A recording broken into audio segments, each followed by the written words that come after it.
ఉన్న బంగారాన్ని విడిపించి ఆ రోజు ఆన్లైన్ రేటుకే మేము కొంటాం. Sharma gold company. నమస్కారం, వెల్కమ్ టు సుమన్ టీవీ. నేను గీతాంజలి. ప్రస్తుతం మనతో పాటు శ్రీచక్రపీఠం వ్యవస్థాపకులు, ప్రముఖ జ్యోతిష్యులు డాక్టర్ ప్రదీప్ జోషి గురుగారు ఉన్నారు. వారితో మాట్లాడదాం. గురుగారు నమస్కారం అండి.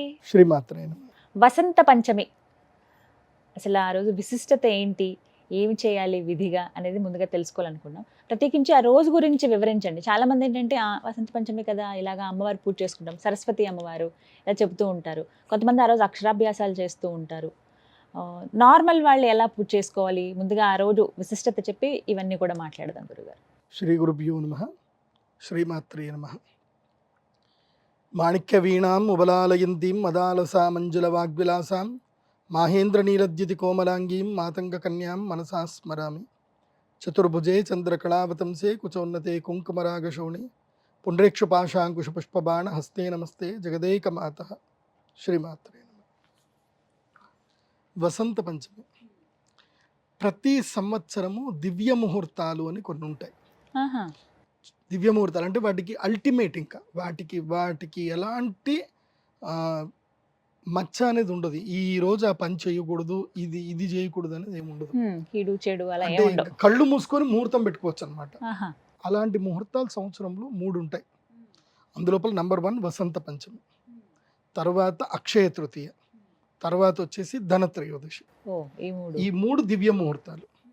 ఈ 3 దివ్య ముహూర్తంలో మీరు ఏ పనైనా చేయండి. అందులోపల వసంత పంచమి విద్య, అక్షయ తృతీయ శక్తి, ధనత్రయోదశి ధనం, లక్ష్మీ అమ్మవారు. సో సింపుల్ చెప్పాలంటే మనకి అమ్మవారు ఎవరు? ముగ్గురే కదా, ముగ్గురు అమ్మల మూల పుట్టమ్మ. సో ఇచ్ఛాశక్తి, క్రియాశక్తి, జ్ఞానశక్తి.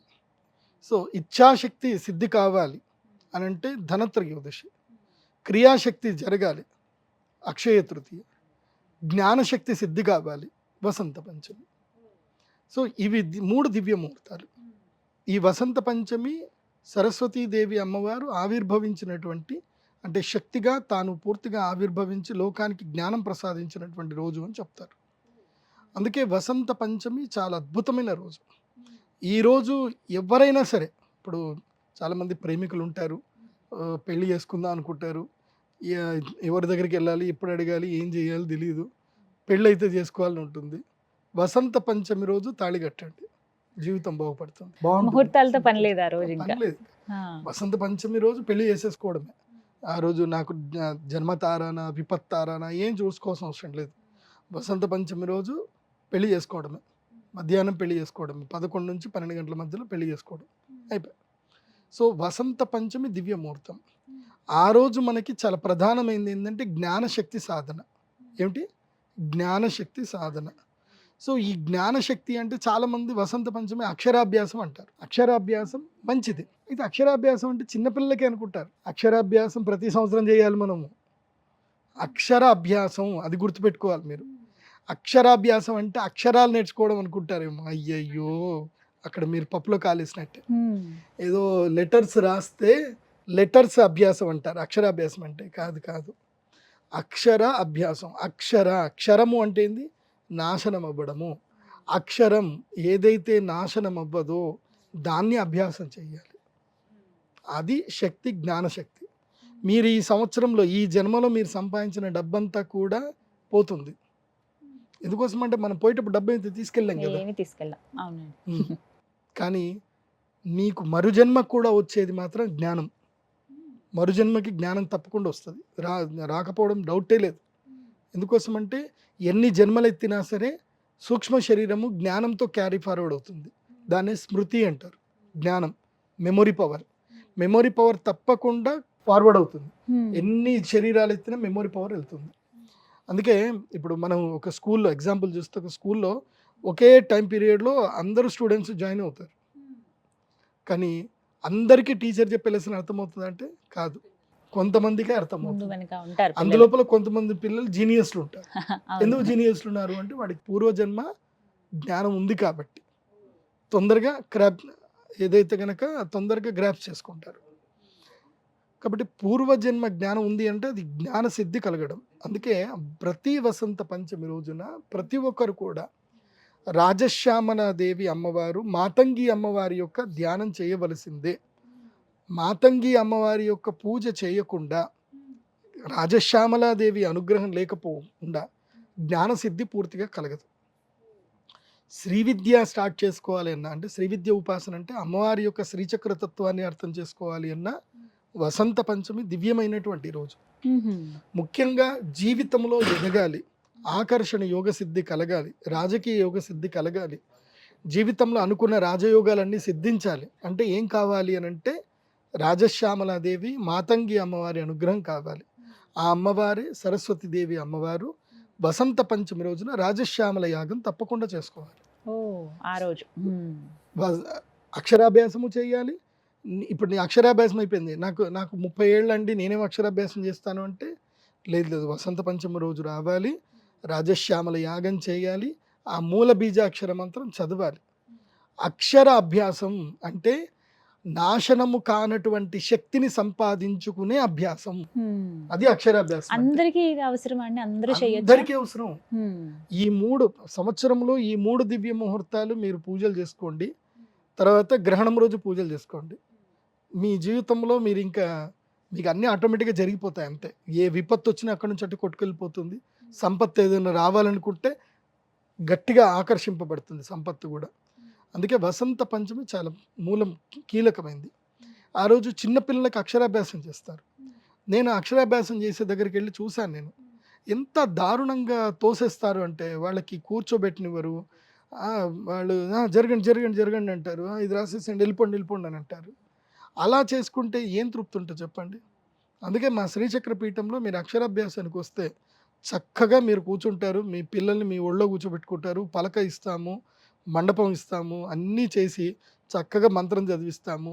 మీరు అమ్మా నాన్న మాతృదేవో ఫస్ట్ అమ్మ అక్షరం రాయించాలి, ఓంకారం రాయించాలి, నాన్న ఓంకారం రాయిస్తాడు, ఆ తర్వాత గురువు రాయించాలి, గురువు కూడా రాయించాలి అక్షరాభ్యాసం పిల్లలకి. సో అలా చేసిన తర్వాత అమ్మని స్పర్శించే యోగం పిల్లలకు కలిగించాలి, స్పర్శ యోగం కలిగించాలి, అమ్మ పాదస్పర్శ కలిగించాలి. మా శ్రీచక్ర పీఠంలో రాజశ్యామలాదేవి అమ్మవారి యొక్క పాదస్పర్శ అందరికీ కలిగిస్తాం. అండ్ జ్ఞానం మాహేశ్వరాది చేతని శాస్త్రం చెప్తుంది. జ్ఞానం రావాలి అని అంటే మహేశ్వరుడి యొక్క అనుగ్రహం కావాలి, ఆ మహేశ్వరుణ్ణి ప్రసాదంగా స్వీకరించాలి. కాబట్టి మా శ్రీచక్ర పీఠంలో మీరు వసంత పంచమి యాగం చేసుకోండి, అక్షరాభ్యాసం చేయండి, మీకు శ్రీచక్ర స్ఫటికలింగం మేము మీకు గిఫ్ట్గా ఇస్తాం, ఫ్రీగా ఇస్తాం. సో శివరాత్రి నుంచి శివుని ఆరాధన చేయాలి. శివారాధన లేకుండా జ్ఞానం సిద్ధించదు పూర్తిగా. జ్ఞానం మాహేశ్వరాది చేతి.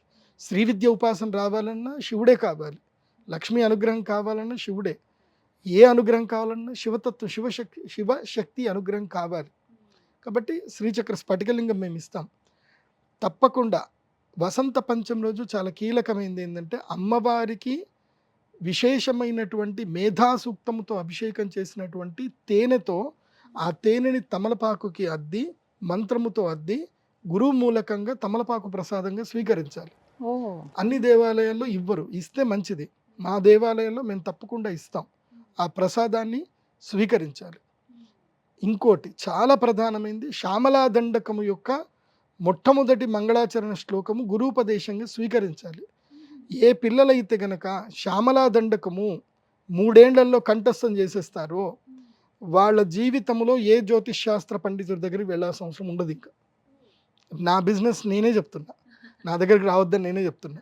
మీరు శ్యామలా దండకం కంఠస్థం చేస్తే మిమ్మల్ని అమ్మవారు తన పరిధిలో పెట్టేసుకుంటుంది. మిమ్మల్ని ఎలా ఆడించాలో అమ్మవారు ఆడిస్తుంది, మీతో ఏమేం చేయించుకోవాలో అన్నీ మీతోటి పని చేయించుకుంటుంది అమ్మవారు. ఈ లోకంలో జరగవలసిన మేలంతా కూడా మీతో చేయిస్తుంది అమ్మవారు. ఎందుకోసమంటే ఆమె రాజశ్యామల కదా, రాజమంత్రిని ఆమె. సో ఆమె ఈ లోకాలన్నింటినీ ఏలాలంటే ఆమెకు కూడా పరిచారకులు కావాలి కదా, సేవకులు కావాలి కదా. ఆ సేవకులు ఎవరో కాదు, శ్యామలా దండకం కంఠస్థం చేసిన వాళ్ళే. గురుముఖంగా తీసుకోవాలి, గురుముఖంగా తీసుకోవాలి. మేము ఆ రోజు చెప్తాం, మా శ్రీచక్ర పీఠంలో రాజశ్యామల మంత్రం చెప్తాము, అందరికీ పేపర్లు ఇస్తాం. రాజశ్యామల దండకము మొత్తం అందరికి పేపర్లు ఇస్తాము. శ్యామల దండకం అందరికీ నేను అనిపిస్తాను, చక్కగా అని శ్యామల మంత్రం నేర్చుకోండి, జీవితంలో బాగుపడండి. హడావిడిగా అందరూ ఒక దగ్గరికి వెళ్తున్నారు కదా అని చెప్పి వెళ్ళిపోయి ఆ మూసలు కూర్చొని ఉక్కబోతలు కూర్చొని అసలు ఏం చేస్తున్నారో తెలియక భోజనాలు సరి ఇంత చేసి అమ్మవారి ప్రసాదం నైవేద్యంగా తినాలి కదా, పోయి మళ్ళీ హోటల్లో కూర్చొని తింటారు. వాడు స్నానం చేశాడో తెలియదు, వాడు ఎట్లా చేస్తున్నాడో తెలియదు. ఆ? ఇంత పూజ చేసుకొని మళ్ళీ వెళ్ళి హోటల్ వెళ్ళి తింటారు. నేనేమంటా అంటే మా శ్రీచక్రపీఠం రండి, చక్కగా అక్షరాభ్యాసం ఒక ఉత్సవంలాగా చేసుకోండి, తర్వాత అందరూ కలిసి భోజనాలు చేయండి, అందరికీ అమ్మవారి యొక్క ఉపదేశం చేస్తాము, అందరికీ అమ్మవారి యొక్క ఫోటో ఫ్రీగా ఇస్తాము, తీసుకోండి. అదొక సంబరంగా వెళ్ళాలి. మేము ఒక మంది ఉత్సవంకి వెళ్ళామంటే ఉత్సవం అయిపోయిన తర్వాత ఆనందంగా వెళ్ళాలి. ఆనందంగా ఉండాలి. ఏదో పండగ. జరిగిపోయిందండి, ఇంత గంటలు గంటలు లైన్లో నిల్చున్నామండి అని చెప్పేసి అని ఆ లైన్లో నిల్చుని పిల్లలతోటి పాపం అవస్థ పడుతూ పిల్లలతోటి ఉంటారు. అవును. అసలే చిన్నపిల్లలు ఏడుస్తారు. వాడు అక్షరాభ్యాసం చేసేటప్పుడు నవ్వుతూ ఉండాలి, ఏడుస్తూ ఉంటే ఎట్లాగా? సో ఇవన్నీ మంచి జరగాలంటే మా శ్రీచక్ర పీఠం రండి, నా చేతుల మీదుగా ప్రతి ఒక్కరికి ప్రణవనాదం నేను రాయిస్తాను. ఆ జగదంబ అనుగ్రహం శ్రీ విద్యా శక్తి మాకు అమ్మవారు ఉంది కాబట్టి ప్రతి ఒక్కరి చేతితోటి నేను ఓంకారం ప్రణవనాదం నేను రాయిస్తాను. రండి అందరూ. తప్పకుండా వసంత పంచమి చాలా వేడుకగా జరగబోతోంది శ్రీచక్ర రాశ్యామల యాగం కూడా చేస్తాము, అందరికి యంత్ర ప్రసాదం ఇస్తాము. ఇవన్నీ మా- ముందుగానే నమోదు చేయించుకోవాలి. ముందుగానే నమోదు చేసుకోవాలి. నా వెబ్సైట్ ద్వారా మాత్రమే నమోదు చేసుకోవాలి. pradeepjoshi.com వెబ్సైట్ ద్వారా మాత్రం నమోదు చేసుకోవాలి. ఎందుకోసం అంటే ఈ మధ్య నా పేరు చెప్పుకొని ఎవడెవడో సంపాదించుకుంటున్నారు. వాళ్ళ అకౌంట్లో డబ్బులు ఎంచుకొని గురుగారు వస్తారండి మీరు రండి అంటారు. గురుగారు వస్తారంటారు. గురుగారే మీకు మాల పంపించారండి, గురుగారు మిమ్మల్ని, గురుగారు మాత్రం మాట్లాడరు, అక్కడ గురుగారు ఉండనే ఉండరు. సో నా పేరు చెప్పుకొని ఎవరో బతుకుతున్నారు. కేవలం వెబ్సైట్ లో మాత్రమే. వెబ్సైట్లో మాత్రమే pradeepjoshi.com వెబ్సైట్లో మాత్రమే, ఆ వెబ్సైట్లో ఉన్న ఫోన్ నెంబర్లకు మాత్రమే మీరు ఫోన్ చేయడం కానీ, బుకింగ్స్ చేసుకోవడం కానీ, పేమెంట్ చేయడం కానీ. వేరే ఏ ఇతర నెంబర్కి పే చేసినా నాకు సంబంధం లేదు. మీరు పేమెంట్ చేసే ముందు నా pradeepjoshi.com వెబ్సైట్ చూసినాకనే స్టార్ట్ చేయండి ప్రాసెస్. సో ఘనంగా జరగబోతోంది అనమాట. ధన్యవాదాలు గురుగారు. నమస్కారం. శ్రీమాత్రే.